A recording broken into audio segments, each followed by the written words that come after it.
Hi, this is Steven from Just Got Played, and this is my son. Hi.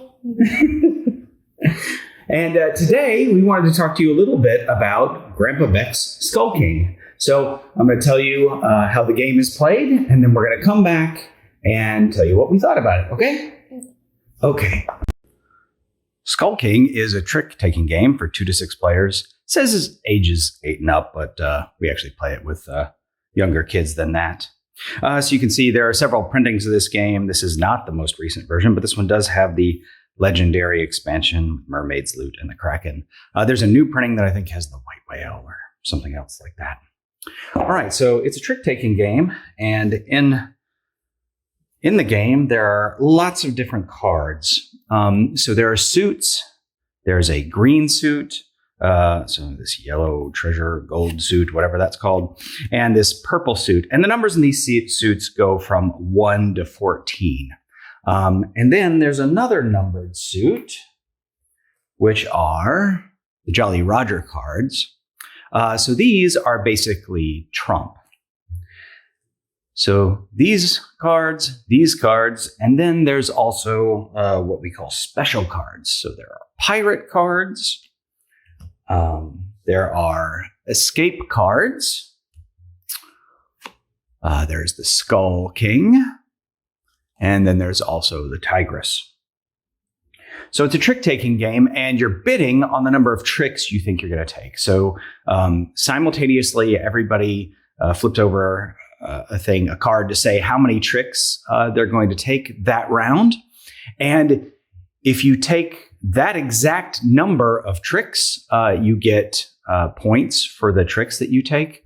If you take too many tricks or you don't take enough tricks, you take negative points.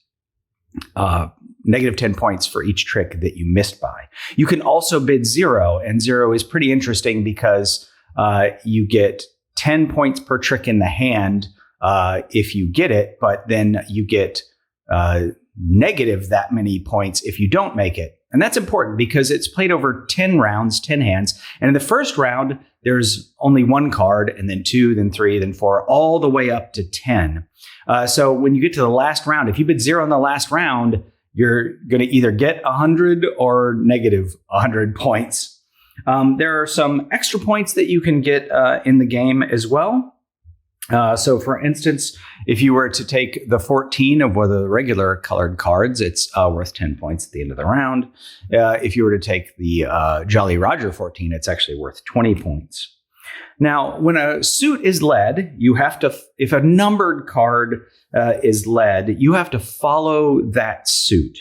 However, anything that doesn't have a number is called a special card, and you can play those at any time, right? So if you have a green card in your hand and green was led, you can still play a special card.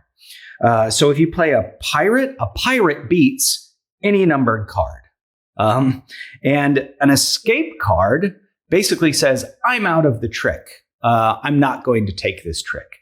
There's only one special case where everybody plays an escape card where somebody has to take the trick. But otherwise, if you play an escape card, you're not going to take the trick, which again is important because you don't want to take more tricks than what you bid. The Tigress is interesting because when you play her, you can play her as a pirate or as an escape card. And then the Skull King is the most powerful card in the basic game. The Skull King trumps even other pirates. Because normally when a pirate is led, a subsequent pirate will not defeat the first pirate. So if somebody plays a pirate first, and somebody plays a pirate after it, the first pirate played wins. However, you can play the Skull King, and it will beat all the other things in the hand. And in fact, if you play a Skull King on some pirates that have already been played, you get a bunch of points for beating those pirates. Now, so I mentioned the legendary expansion, which comes with 3 different types of cards. So there's the Mermaid. So the Mermaid is a special card, and it's sort of like a pirate in that it will take the trick unless pirates are present, because pirates are stronger than the mermaids in this game. However, the mermaid can actually capture the Skull King.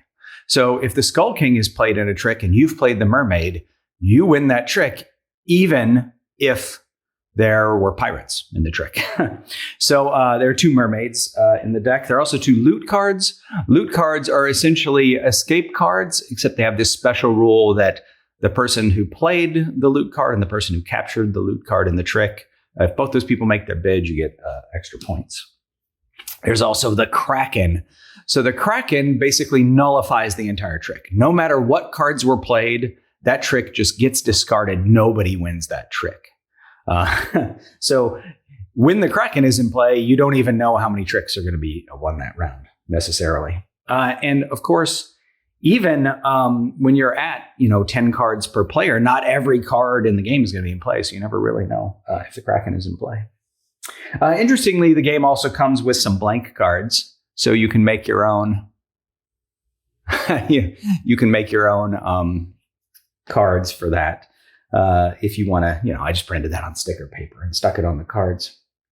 But that's how the game is played. Trick-taking game with bidding, and you need to make your bid exactly, and you play over 10 rounds. All right, so this is really popular with my kids, so let's go back, and me and one of my sons will tell you what we thought of it. Thanks. Okay, so, buddy, what is it that you like about Skull King? That it's really fun to play. Yeah? I mean, I think it's fun to play, too. I grew up playing a card game called Oh Hell with my family, and that has a lot of similarities to this game. So what I like is that you have to make your bid exactly to get the points. You can't go over, but you can't go the under, of course, but then you can't go over either. So if you get the number of tricks that you wanted, you don't want to take anymore. So I think that's pretty cool. Yeah, me too. Yeah. Okay, is there something you don't like about the game? I don't like about the game that you have to follow suit. Yeah, you don't like following suit? There are a lot of card games that play like that. I think for me, the thing that I don't like about the game is that if you see, this is Skull King, and it says it has with mermaids, loot, and the Kraken. So the way we played it is we just sort of played the base game, and then we added some cards over time as we played. But it's hard to introduce to new people with mermaids and loot and the Kraken and all these different things. So it feels sometimes like it's maybe just a little bit too much. But overall, I would say we like the game a whole lot. Is this one of your favorite games? Yes, it is. Is this one of your most played games ever? I don't know. I think it is. But anyway, again, I'm Steven. This is my son. And thanks for joining us. Bye. Bye. Yeah, that was it.